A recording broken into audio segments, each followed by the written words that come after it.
You're listening to WRMU 91.1, the radio voice of Mount Union. Stark Actors on the Airwaves. This is your host, Christina Zordich. I'm a little hyper right now because I had a double chocolate chip cupcake like a couple hours ago. She regrets nothing. I really don't. I don't even see. It's happening already. All right. As you know, co-host Georgia McCartney. Hello, everyone. And we have our regular members and one of our newest members, Clarice, is here today. And yeah. Tell us your names, members. Yeah. What? I don't think Your mic isn't on? No. How treacherous. I think it's Now on now. all of There we them go. are on. We can hear you. Oh my Hello. gosh. Hear Do we you have? now, I'm not used to having all these mics, so that's why. We're not used to things working here. We're not. Ouch. Yeah. Hi, Jamie Lawbacher. How's it going? Hi, people. Ty Gamble. Did it pick up? Switch the mic closer to yourself. Can you hear me now? Yeah. Yeah, that's good. Oh. Hello. Nice. Ty Gamble. Yeah, this is why we introduce ourselves. Yeah. And then I was already introduced, but hello, I'm Clarice. Hi, Clarice. So what are we all doing Hi, tonight? Corey. I hear we're doing a show called Stark Actors on the Airwaves. What is Stark What? Actors on the Airwaves? Stark Actors on the Airwaves was created for students and people in the local area to write and act out scripts, and you can also submit stuff to us like poetry, music, and whatever you want as long as it was written down and created by you. But what if we want to work with someone? What if you want to work with someone? Well, tough luck. No, I'm just kidding. Well, you could just contact us on our Facebook page, and we also have a Twitter. All right, so our Yep. first one is written by Georgia McCartney. Georgia, tell us a little bit about this script. Okay. So our first script is called No Sight, No Sound. And if you know me, I've been kind of writing notorious for writing characters with disabilities because I'm a terrible person. Hi, Amy. Oh, Emma. Hey, Amy. Goodbye, Amy's Goodbye, outside the Emma. studio right now. Anyway, so we've got all these characters. I figured I'd pick the two characters that would have the most trouble communicating with each other because I'm so terrible. So we've got Cynthia. She's blind, but she uses echolocation to find her way around. That's where she makes sounds with her mouth, and then judging by the sound waves, she can tell what objects are. Yeah. It's a real thing. Dolphins do it. Look it up. Or bats. Or do bats. it. Yeah. Yeah. Or submarines. Yeah. Oh, really? Yeah. Yeah. Sorry. Yeah, That's okay. submarines. That's my favorite animal. All right. I love Jamie. Her hilarious. And then she's got this friend Teal. He's actually not disabled, but Teal and Cynthia are friends, and they're working at this greenhouse over the summer. And then we've got Abigail. She was in a few scripts before. So she's mute. So I think that's all we need to know. All right. First script for tonight, Stark Actors on the Airwaves, is No Sight, No Sound, written by Georgia McCartney. Jamie, would you like to do the disclaimer? The following is a work of fiction. Please don't sue us. No Sight, No Sound by Georgia McCartney. It was a gorgeous day out. Cynthia was watering flowers and other plants at a greenhouse with Teal. Teal was helping out there for the summer, and Cynthia had decided to join him. It was going very well. Cynthia enjoyed helping Teal out, and the fresh scent of flowers in the warm sun was a wonderful sensation. She smiled and felt the soil of the plant she was watering. It felt damp, but not overwatered. Perfect. She set the watering can down and turned around. Just then she felt someone fall into her. She and the stranger came tumbling down, just missing the plants. Hey, what's going on? Are you all right? There was no response. Cynthia could feel the other person struggling to get up, but she couldn't see what was going on. Here, let me help you up. Are you hurt? Cynthia then reached her hand out and searched for the stranger. She found it and helped pull them to their feet. The hand felt soft and delicate. It was probably a lady's hand because it was on the smaller side, too. She even felt a bracelet. What happened? Just then, Cynthia heard Teal's familiar footsteps coming toward her and the stranger. I'm not sure. Someone bumped into me when we fell. But I think they're back on their feet now. I'm all right, but I don't know about them. Teal looked at Cynthia and then at the other woman with short orange hair. Are you all right? The girl nodded at her. The girl nodded her head. Oh, that's good that you're okay. I'm sorry, but could you speak up? Cynthia's blind, so sound is what she goes off of. The girl then made a cutting motion around her neck, trying to get the message across. Oh, dang. What is it? Is she hurt? Is she all right? It's a she, right? It's a she, but Cynthia, I think she's mute. Dag, yo. Hold on, she's writing something on a board. What's it say? Sorry I bumped into you. My name's Abigail, and I'm mute. Huh. Abigail. That's a pretty name. It's nice to meet you, Abby. I'm Cynthia, and this is Teal. Oh, she wrote a thank you, and that it's nice to meet us too. You're welcome. So, can we help you find anything today? I'm just browsing. Just browsing, huh? Well, alright. Teal, could I show Abby some of the great flowers we have here? I'm sure she'll love them. Abigail's eyes opened wide for a minute, a bit in surprise. Then she nodded happily. She said yes, and it's okay with me. Will you two, be able to manage? Yeah, we'll find a way. Come on, Abby, let's go. Cynthia held out her elbow for Abigail to grab. It was so that she could lead her, but Abigail wasn't sure what Cynthia meant. Instead, Abigail grabbed Cynthia's hand. Haha, that works too. The two of them walked a ways until they came across some brightly colored lilies. These ones just bloomed, and Teal says they're a lovely shade of orange. Here, go ahead and smell them. Abigail smiled and leaned over to take in the scent. They smelled gorgeously fragrant, and Abigail squeezed Cynthia's hand in delight. I'm glad you like them. Abigail then turned over Cynthia's hand and began drawing letters in it with her index finger. Are you trying to spell something? I'm sorry, I don't work in that letter case. Abigail flushed. She let go of Cynthia's hand. It's all right, don't feel bad. Abigail then pulled up her phone. She searched for an image of the Braille alphabet.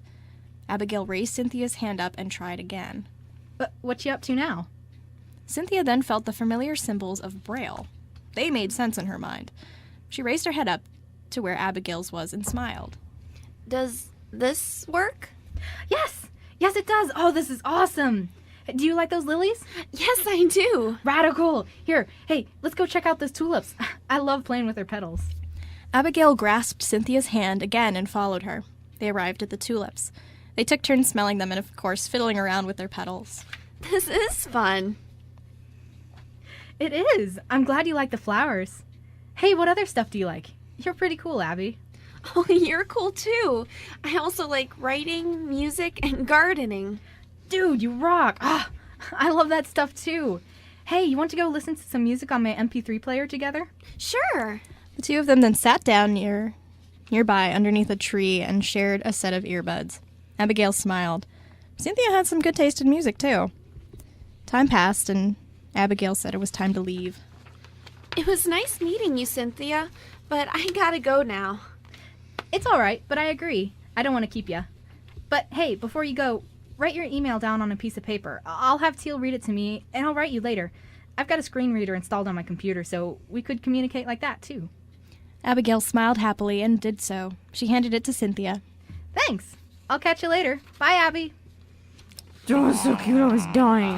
Dude, for a minute, I thought she was deaf, and I was like, wait a minute, music doesn't work. I kept thinking that, too, for whatever reason. And I was like, wait. And I'm like, wait, is this the beat? Because I know you could feel it. And I'm like, oh, wait, one just can't speak and one can't see because the lip move.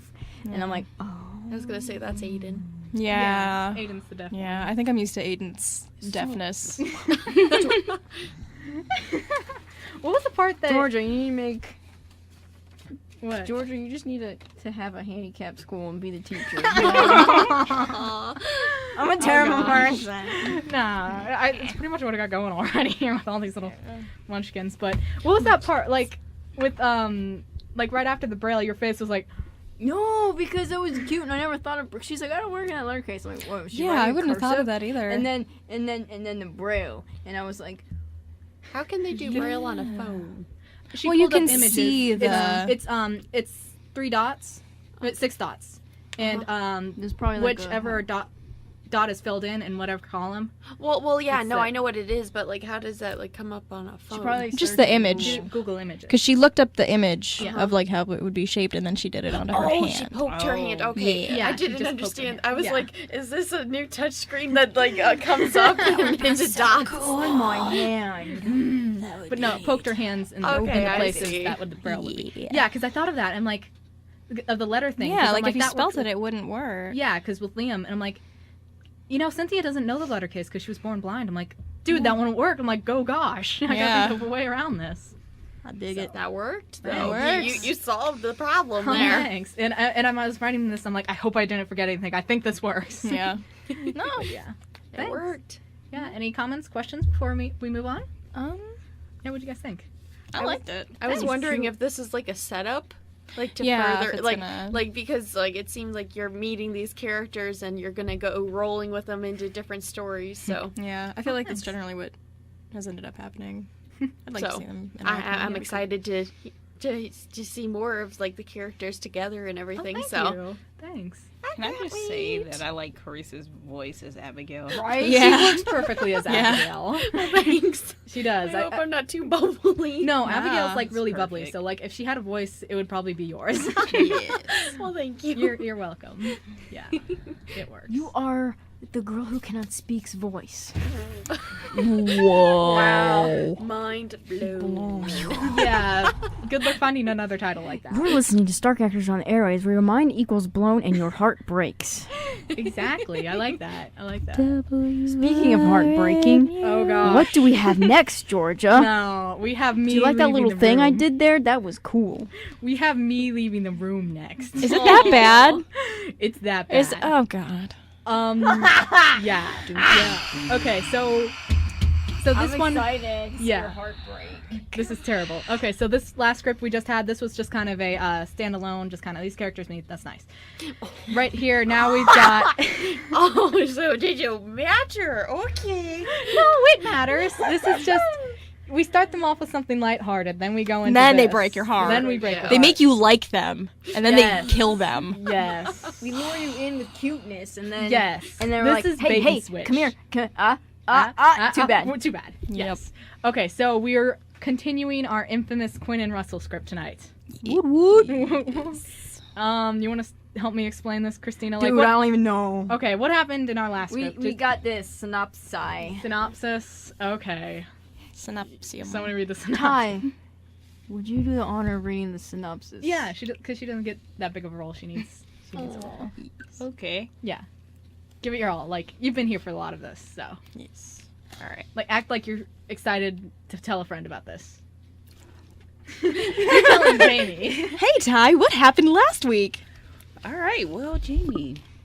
Russell Romero is a journalist who uses his powers of time travel to prevent disasters. Quinn is a con man who has been stealing for longer than he can remember. However, the two of these men became unlikely friends when they met one night at a bar. Once the two became close, Russell and Quinn, Russell told Quinn he was a time traveler. Quinn took the news well, but then Quinn told Russell he was a con man. At first, Russell wasn't happy to hear the news, but he empathized with Quinn and tried to help him turn over a new leaf. It went well for about 3 months, but then Quinn cracked and stole a painting. Russell went back in time to stop him. Quinn didn't steal the painting, but he fled the scene, and Russell was suspected as the thief instead. The police later found Russell innocent, but they pressed Russell to see if he knew who the real thief was. Russell then used his powers to fool a lie detector test to conceal Quinn's identity. But after the whole incident, Russell and Quinn didn't hear from each other for a while. Time passed, and Quinn was about to leave town because he didn't think Russell would want to speak to him again after the painting incident. But he was stopped by a strange sight, Russell's ghost. Russell and Quinn have been working tirelessly to find out what happened to Russell. They drove around town in an attempt to discover more. The two stopped at a coffee shop. Quinn let Russell use his body so Russell could temporarily eat and breathe again. But Russell wasn't very good at it and messed Quinn up several times. However, after that, the two finally got some answers, and when they ran into a woman at a coffee shop, she was Mrs. Cooper, the mother of a boy named Cornelius. Russell then remembered that he went back in time to save Mrs. Cooper at the request of Cornelius. He was able to save Mrs. Cooper, but then the unexpected happened, and Russell got crushed by a falling tree to save Cornelius from that fate. Quinn was able to talk to Mrs. Cooper. They eventually found out that Mrs. Cooper could hear Russell, but not as well as Quinn could. After they talked, the trio then headed out to the hospital where Russell's body is being treated. Yeah. So. That's like. Sounds like that was a lot. That's like several months compacted into a paragraph. Give me some street cred. No, you're Oh, good. it was a Thank good you. job. Well, thank you. Good job. Thank you. Do you guys? Dude, that whole entire last script Yeah. got like 5 sentences. It was great. Yeah. It's like so much more- happened. It was good. I was Because gonna say I needed the recap, so did that help?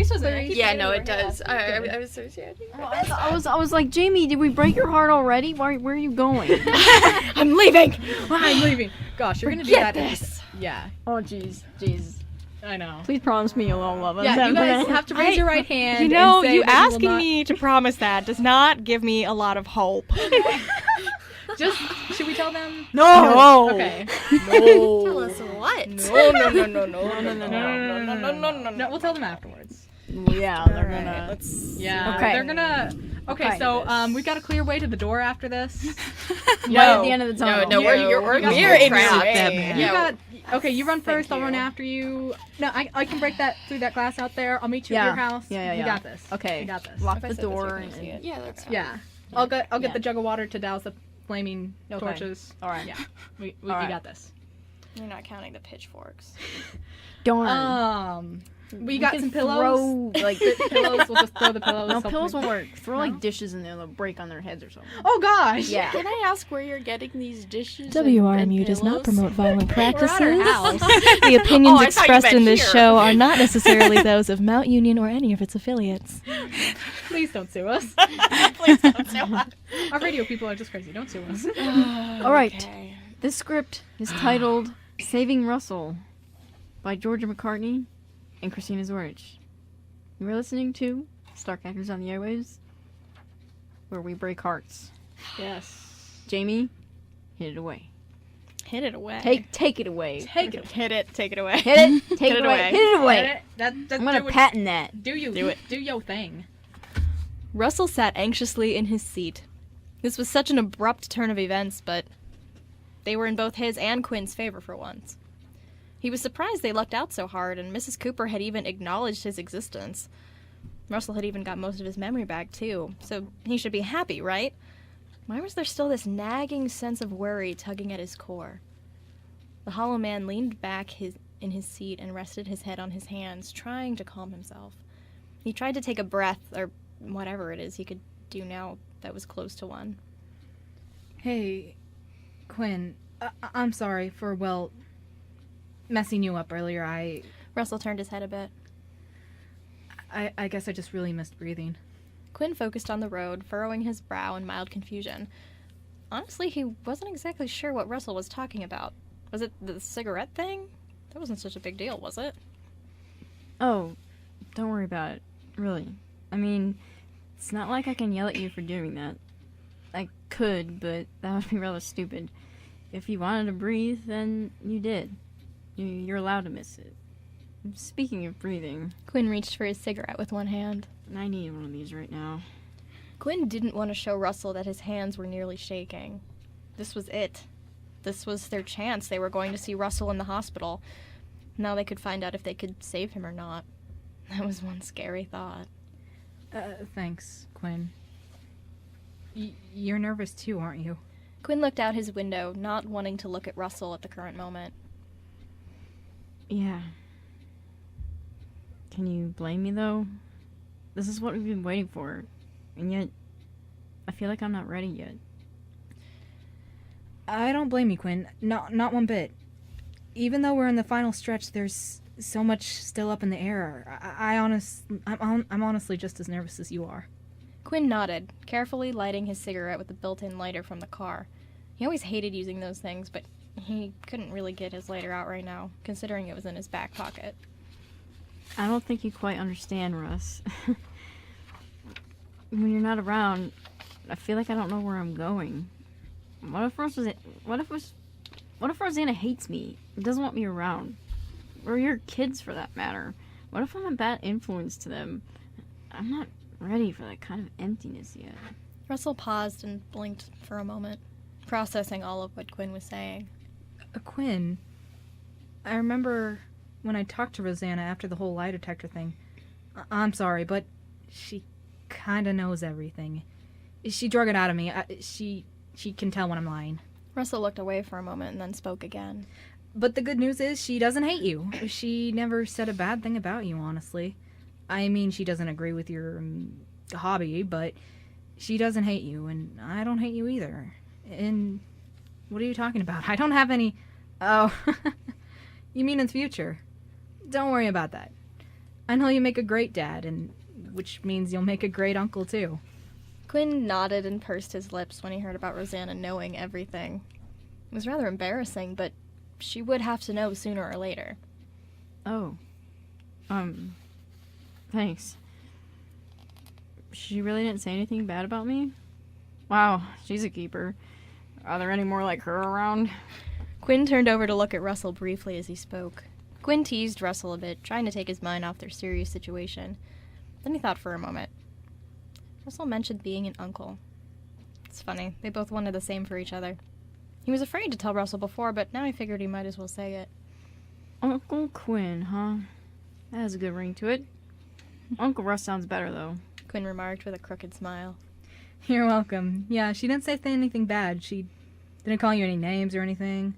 She just was sad, or empathetic, you could say. She's very understanding. Yeah, she is a keeper. She's so great. But I'm not sure, sadly. She's an only child like me, but she does have some pretty nice friends, and I'm sure there's someone out there for you too, Quinn. You just haven't found him yet. Russell smiled a soft, sad smile at the last part. Uncle Russ, huh? I like that.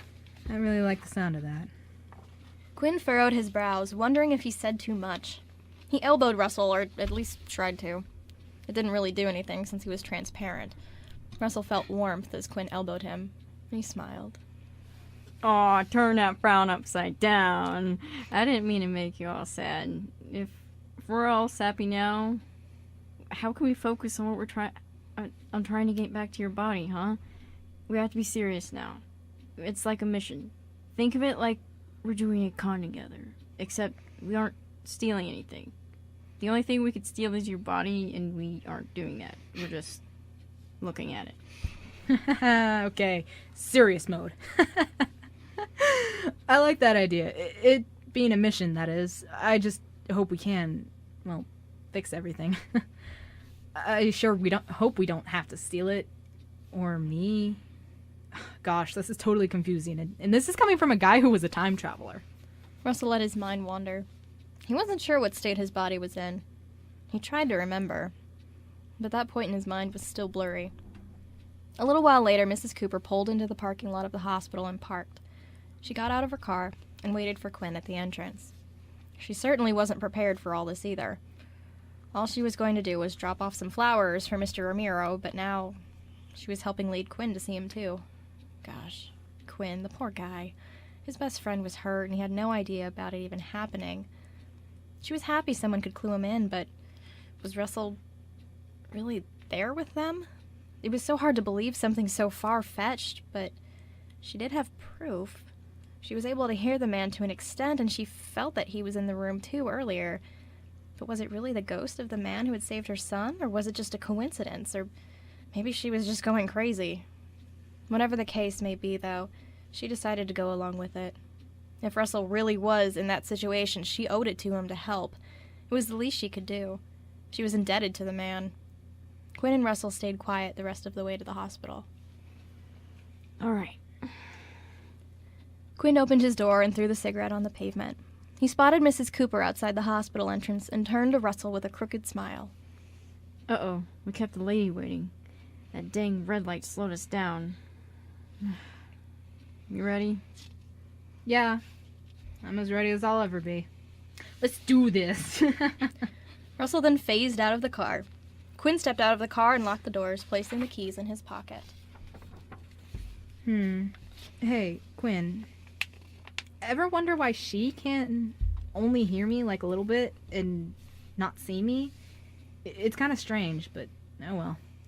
I'm glad it's not like that for you, Quinn. Otherwise, I'd probably be sunk. Huh.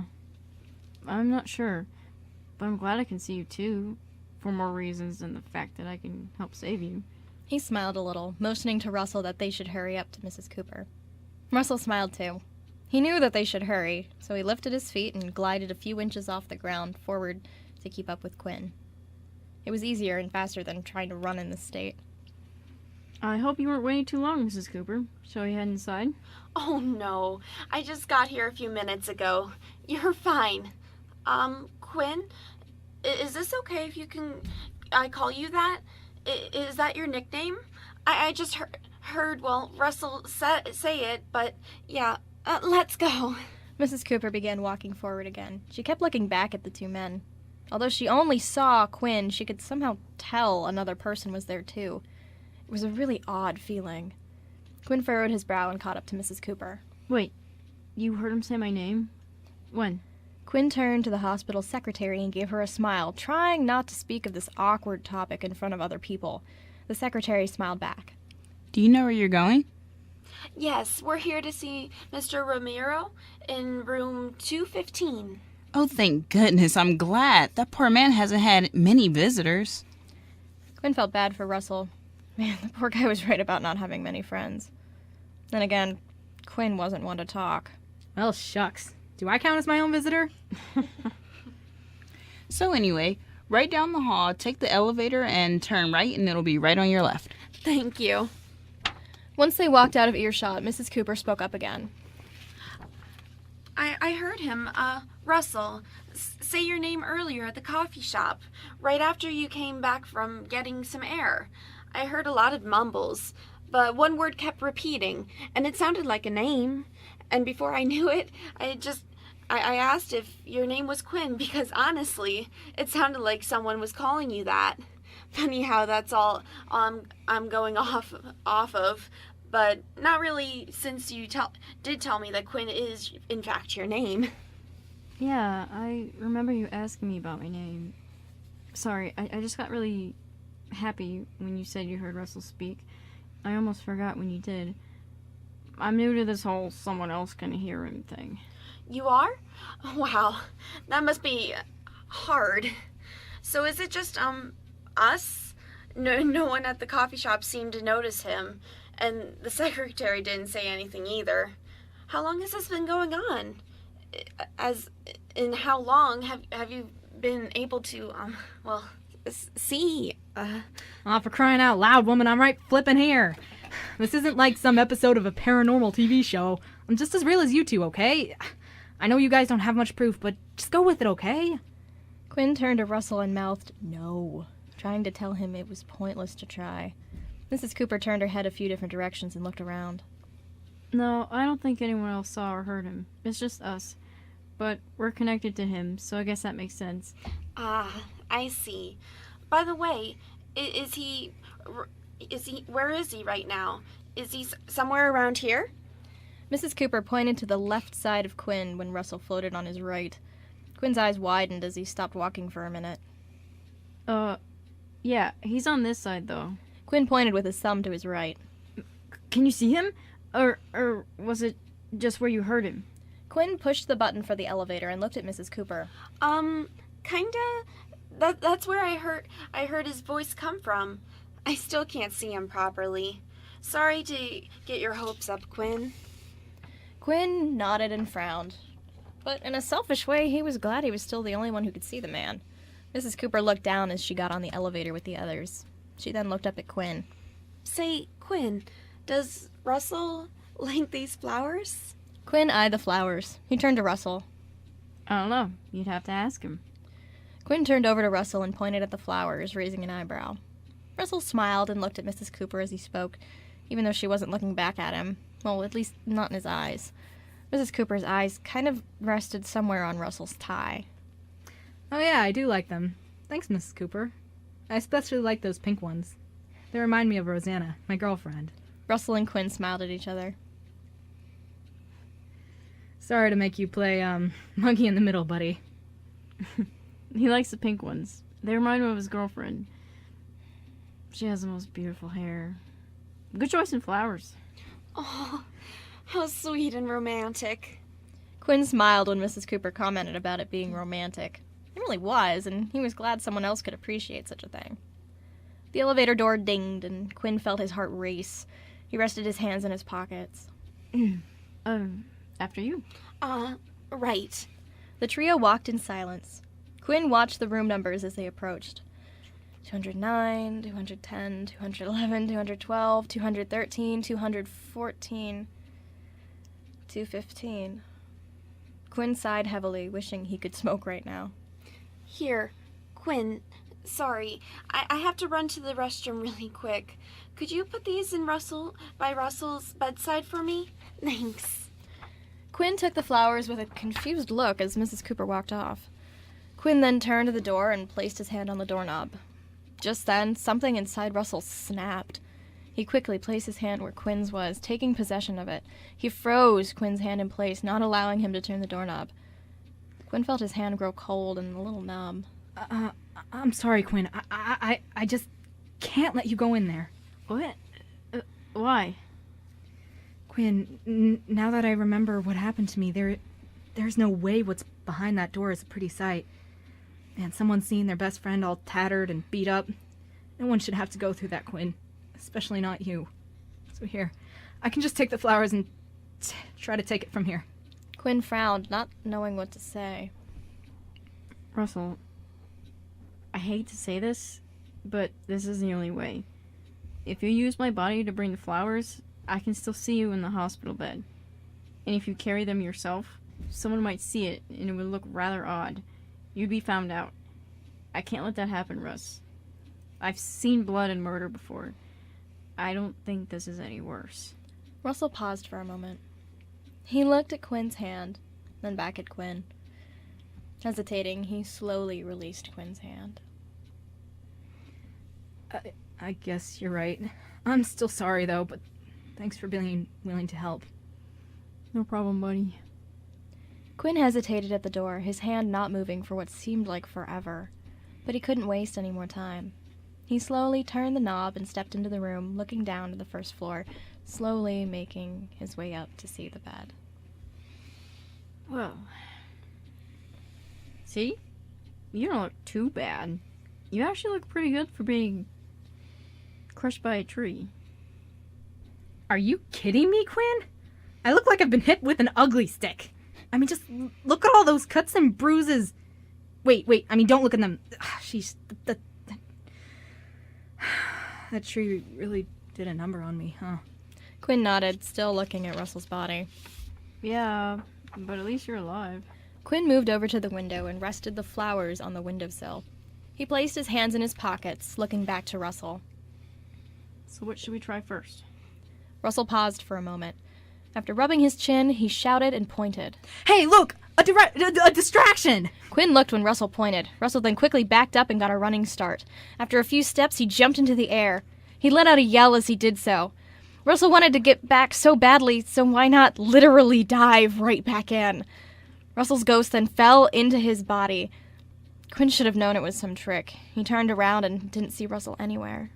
Hey, what are you doing? Russ? Quinn took a step toward the hospital bed, seeing the man's beat-up body. What did you do? Are you back? Can you hear me? Can you move? Quinn touched Russell's hand. It was rather cold. Can you feel my hand?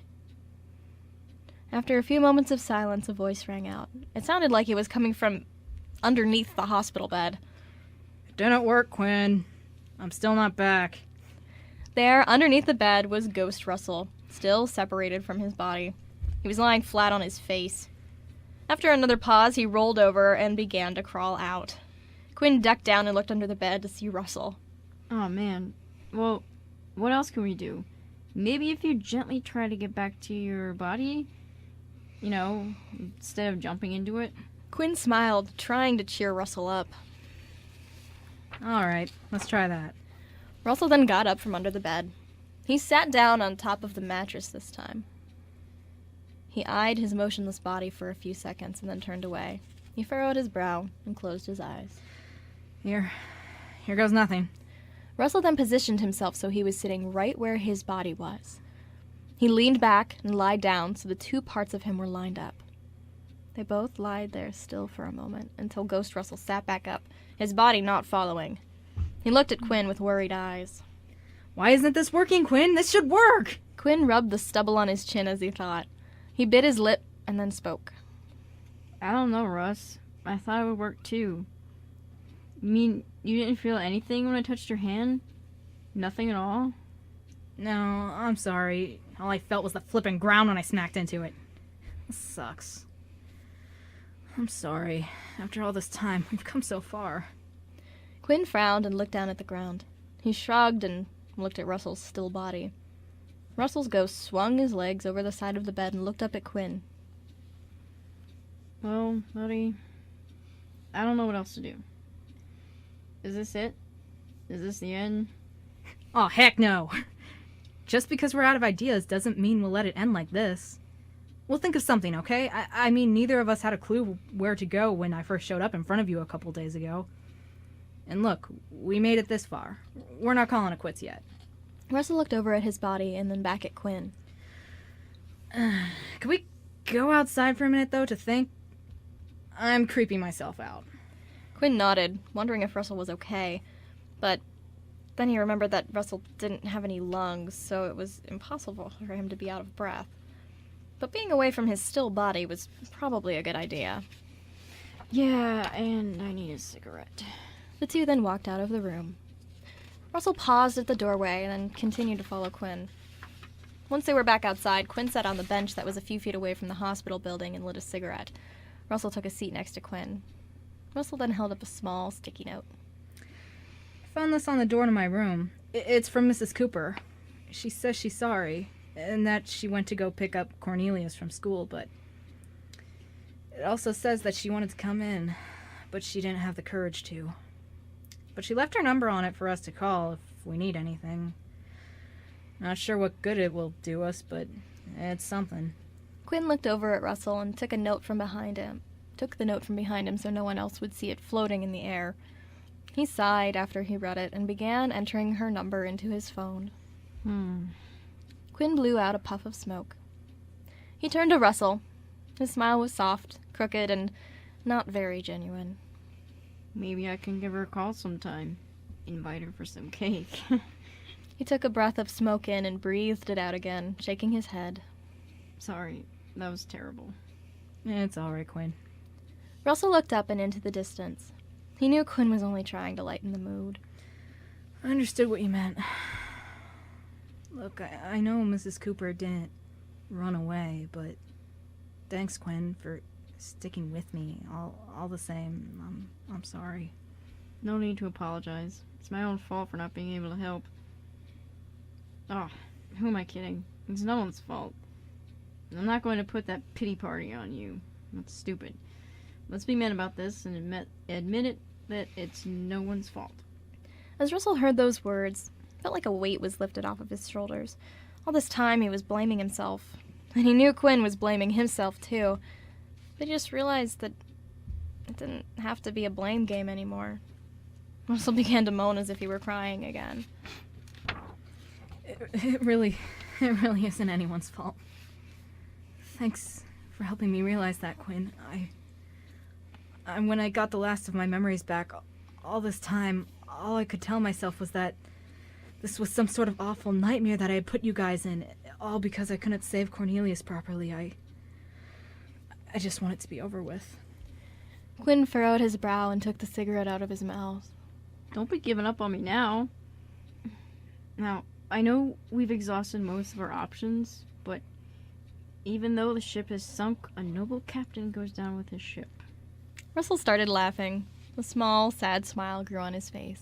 Quinn, I want you to know that you help me feel at ease. I'm not worried anymore. I'm not worried to tell you that I'm unsure of something. I'm not worried about screwing up anymore. I'm not worried about being afraid around you anymore. Thanks for looking out for me, Quinn. I'm glad I got to help look out for you, too. Quinn continued to smoke as he listened to Russell. He blew out through his nose, not caring about the sting. He was glad he could put Russell at ease. If only he could actually put him at ease by reuniting him with his body. But Quinn nodded. agreeing that being there for each other was mutual, and he loved being there for Russell too. However, as Russell spoke, the light from day began to shine even brighter through Russell. Russell's ghost was beginning to fade as his voice got softer. Also, Quinn, I know you don't see it, but you're a great and handsome guy. I'm glad to call you my friend, and you have such a nice and welcoming heart and smile, too. Quinn felt his face flush, and he felt a nervous twinge in his stomach. Did Russell really mean that? He had a good smile, a good heart. A good heart? Uh-huh. So, are you saying I'm not a bad guy? I've been saying it, Quinn. Or trying to say it. A heart... It's hard to say what I mean sometimes. But yeah, you're not a bad guy, Quinn. You're a great guy. Russell couldn't help but smile at his friend. He had always hoped for Quinn to see the good in himself that Russell could see. Russell was a bit sad that he may not have time to witness it much longer, though. Even though Russell could feel himself slipping away, he felt at peace. Quinn smiled, this time gentle and genuine. I have something for you. Quinn took off his blazer, embracing the sun on his shirt. He felt more comfortable, like he didn't need it to hide his body. He pulled out the locket from many nights ago, the one that he stole on the night of the masquerade, the second night they met. I want you to have this. I never got to sell it. I couldn't sell it. You saved my life that day. If only I were able to save yours. Russell held out what was left of his hands and grasped the locket tightly. He smiled wide, still with his infamous dimples. Unfortunately for Russell, the chain was slipping through his hand.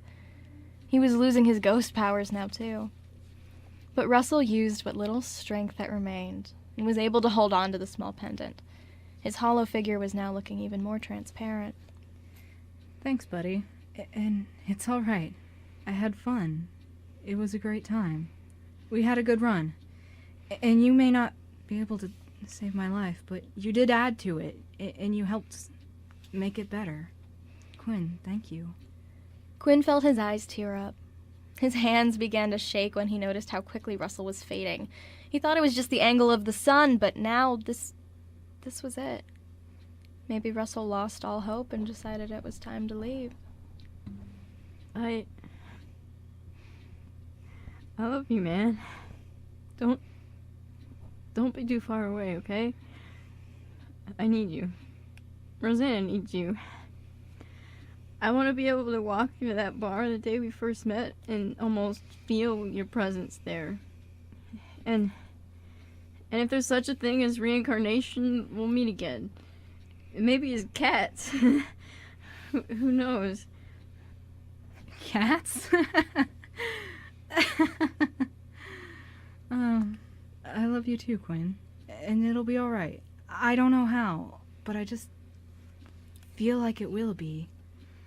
I don't feel like we're giving up here, or that I've lost all hope. I just feel at peace. It feels like it's time to start a new chapter. Russell then stuck out his free hand and offered it to Quinn. He tilted his head and smiled again. Quinn wiped a tear from his eye and held out his hand for Russell. His eyes widened. He felt something touching his hand. It was faint, but it was there. It's funny. I feel so close to you, and yet you're on a different spiritual plane as me. Wait for me, wherever you go, buddy. We were always connected, Quinn. And sure thing. I'd wait for you any day, Quinn. Russell closed his dark purple eyes. He then opened them and looked at Quinn's eyes. He wasn't afraid to make eye contact. I'm happy to have met you. I'm glad I also get a chance to be true to my word and say. Russell grinned wider than he ever had. He felt overwhelming sadness and joy in that one moment as a real tear rolled down his own face. Goodbye, Quinn. Quinn watched as Russell slowly faded away, until finally, Russell was gone. It was a painful sight, but he did not close his eyes. With Russell no longer there, the necklace fell from the air, landed on the bench before it hit the ground. Tears fell down Quinn's face and his lips quivered. True to his word about not going away until he said his goodbyes, without letting him believe that he was worth something, Quinn closed his eyes, tears dripping down his face. Goodbye, Russ. The end.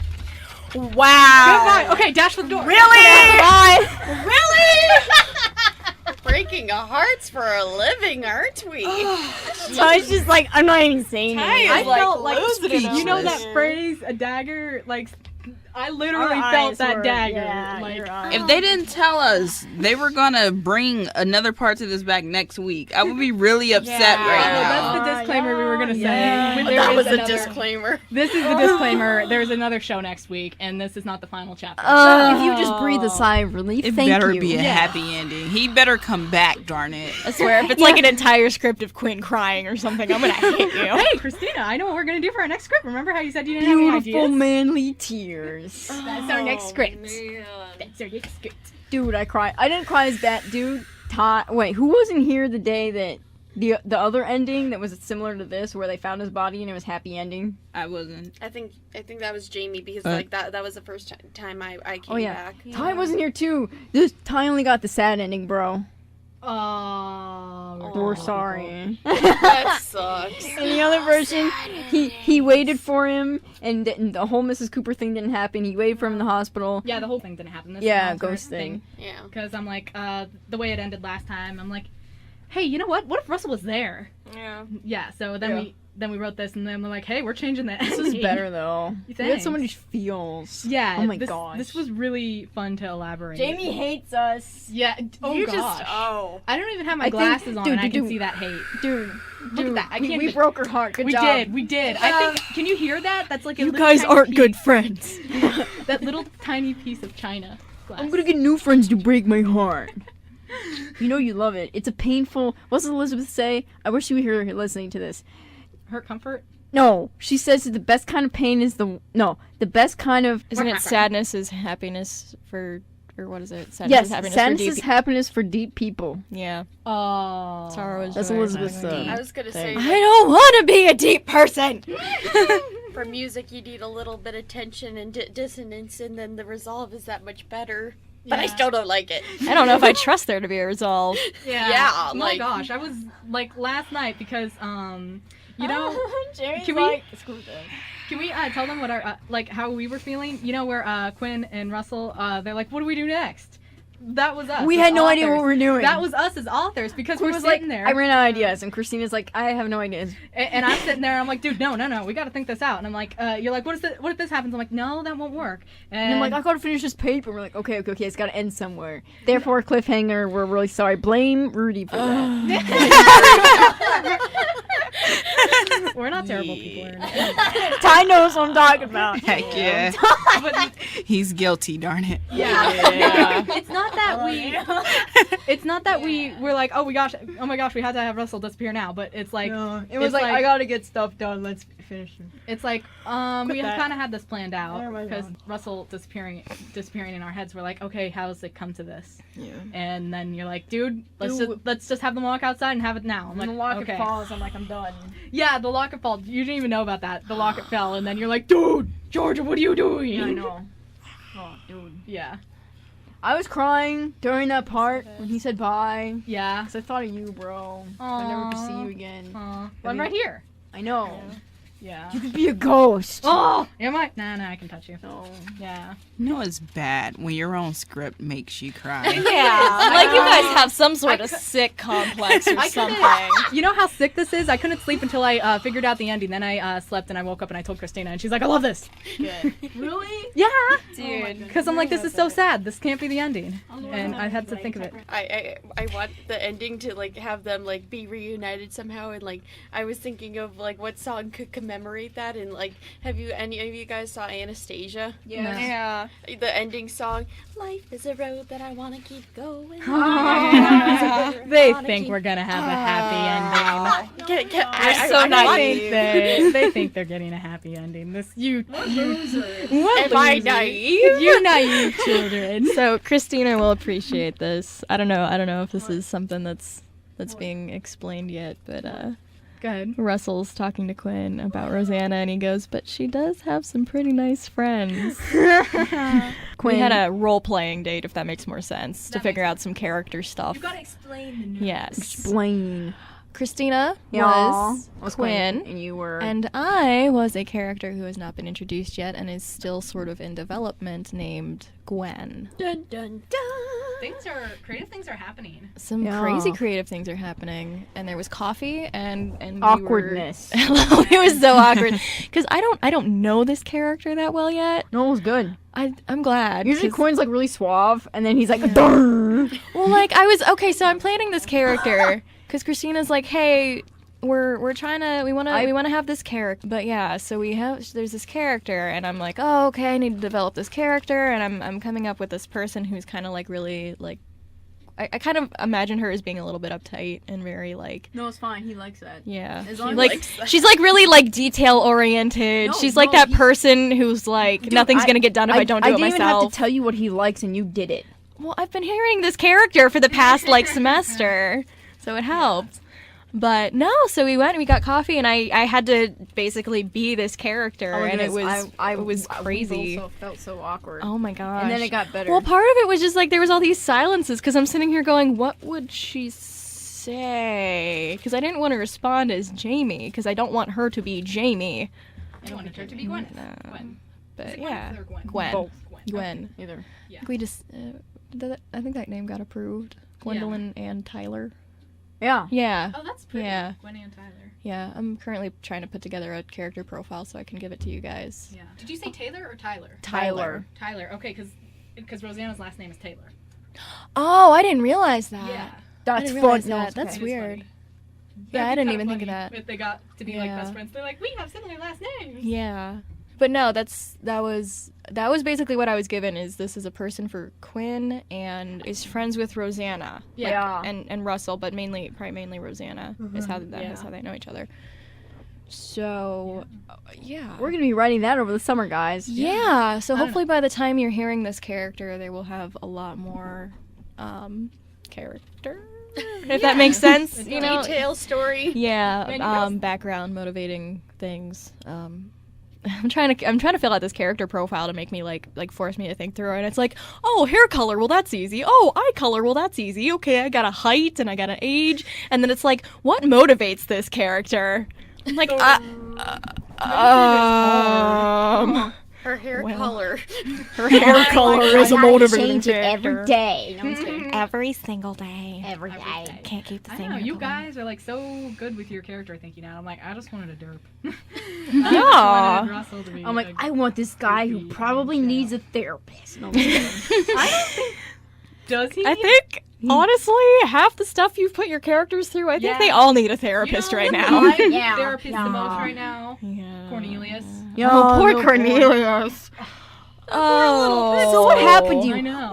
Well, this guy saved my mom's life, and then he died. Let's put you on this medication. So you don't have these delusions. No. But then the best part was he gave me time traveling powers, and I don't know how to use them yet, but I'm gonna figure it out. It was right before he died. I could feel it. Oh, okay. Calm down. Let's give you these sedatives. we'll put you in a straight happy jacket. room. A That- very white yeah. and cushiony room. Yeah. This is a picture between me crying and laughing. Oh gosh, are you okay? It's true. I mean, word you spoke is true. yeah. Poor Cornelius. No one would take him seriously. Now, I'm going to give you this medication, and take it for a week. And, Come back and Never see call me me. again. and let me know if you still have your time traveling powers. Let me know how that works out. If for you time travel at all this week, please contact me, and let me know. And we'll lottery get numbers. together. But what if I time travel so that I never had this appointment? You could do that. Then I want my money back. That doesn't make sense. I don't Why would know. I don't even know what. It was funny. That's all that matters. Because it will have happened, but Cornelius will be the only one that remembered it. Poor little pipsqueak. I know. His mother too. She couldn't even go in Poor to see mother. Russell. She's dealing with all of this secondhand, so I was she gonna doesn't even have the I experienced it, so I can believe it thing. I Like, know. she's just like, I don't. She's just know. like, I kind of want to go, no, but I kind of don't. She's accepting this quite, very well, without Yeah. a ghost and everything. She's just like, She's okay, gonna be a I'm therapist. hearing voices. They're gonna be like, That's "Are you okay?" okay? Well, this really fluffy man came to see me, and he was eating chocolate cake. That's probably why he was so fluffy. And then he said that this guy who saved my son died. Or no, he's in the hospital. Yeah. And then wait a minute, what happened next? I like how I kinda- Christina's Mrs. Cooper and Clarice's Mrs. Cooper are two completely. I'm sorry. I different told you to give me more motives. No, it's fine. I'm being stupid on purpose. Hold on, I'm kind of having fun with this. Exaggerating. I'm having fun with this. Okay. Sorry, And and then it's like, if you want me no, to change no, it, like, and the yeah. therapist, The good actual Mrs. Cooper. and the therapist is like, go on. And then she's like, well, he says that this guy that died, Right in front of you. it's like standing by him, right? Totally weird. But I had to believe him because he was just so pretty. I feel like you need to make a little side script and be like the short film before the movie of I just know. Mrs. Cooper. I was gonna say, I need Explaining this. this This whole is a side thing. story of Mrs. Cooper. Everything we write is so serious. Is Tyler dying over there? Okay. I I'm need you okay. to have that voice as a character for something. Because And I like I'll that just make her a voice. really naive, stupid She woman. doesn't know what's and going and on. and then he said that the guy had time traveling powers and that I was gonna die, right? And so now I'm alive, and my son almost died, but now this guy's dead. His name's Russell Romero. Have you heard of him? He writes for the newspaper. You probably never heard of him because I think his stuff sucks. And so he probably writes obituaries, but oh wait, he can't write his own because he's dead. Oh my gosh! Cornelius be would just be a sitting there and stand-up going, comedian. Mom! And then, wait, hold on, Mrs. Cooper. Did you just say this man had time traveling powers? Well, yes. Is that the point here? Yeah, what she said. I'm sorry. So- we have two Mrs. Coopers right now. And, That and might be the bigger problem. So he I drive him to the hospital and they're late. And by 2 minutes. I'm a really impatient person. And then they walk in there, and the secretary looks at us like, "What are you guys doing? Are you guys crazy? There's a ghost guy standing right next." She could probably see him. I don't know where he was. Probably only special people could see him. Maybe that Quinn guy is special. I don't know. I'm sorry. I'm kind of retarded. So we go to come his in here door, and right? comment on it. This 215. They already knew the number was 215. How weird is that?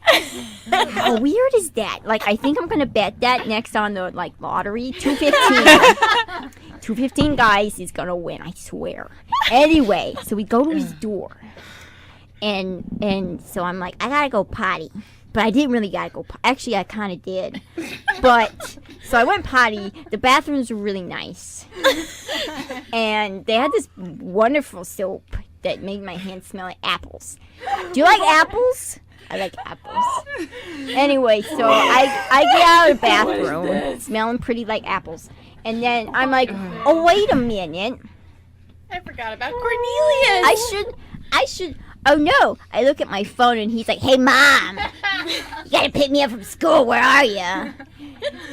I just came from my counseling session at school and this guy thinks I'm crazy.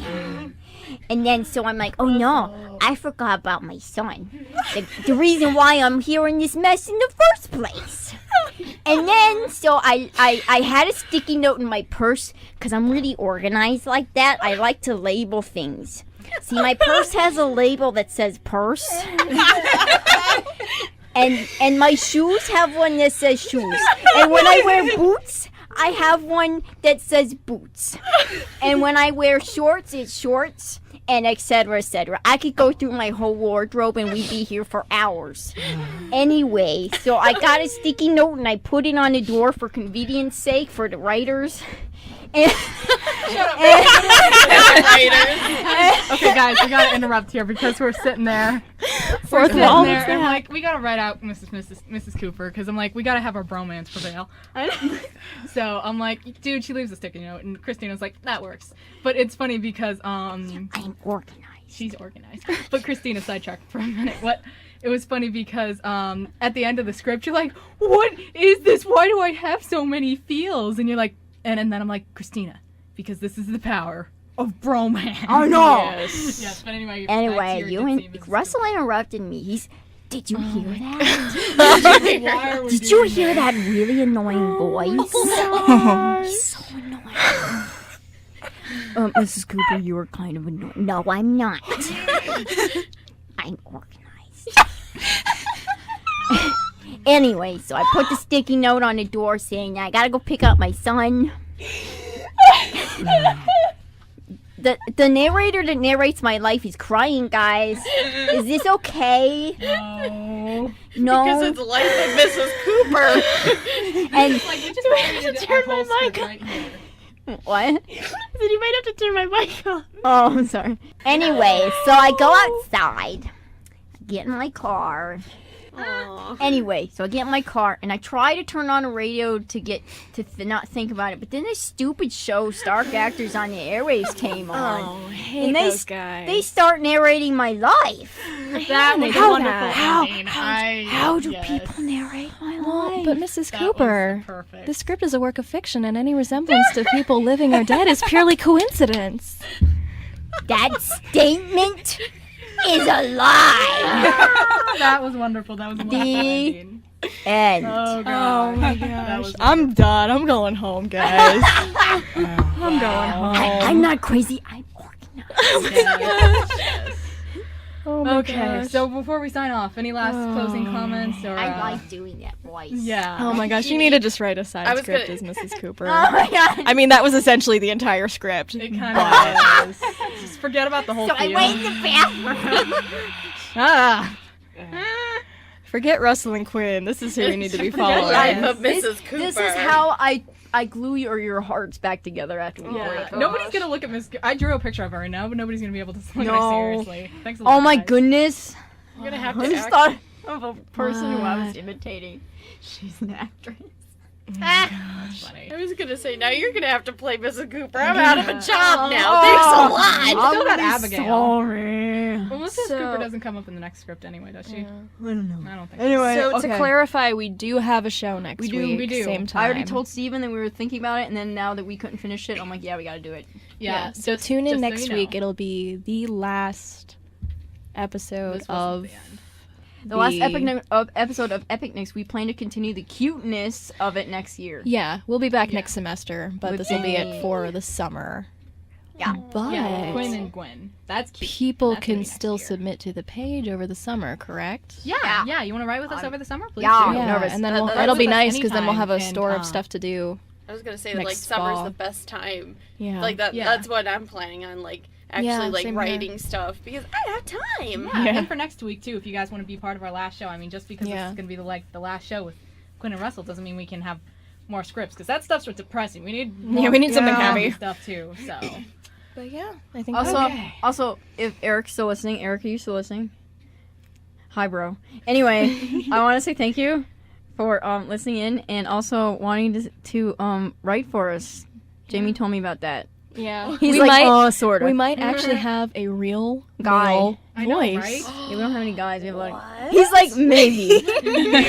He's like, I don't know. I don't want to get my heart broken. Yeah. I just want to say thanks even for the consideration, even if you don't, bro. He's giving a thumbs up. Okay, so let's sign out. Tie out. This is Jamie Lawbacher. See you next week. This was Clarice. Bye bye.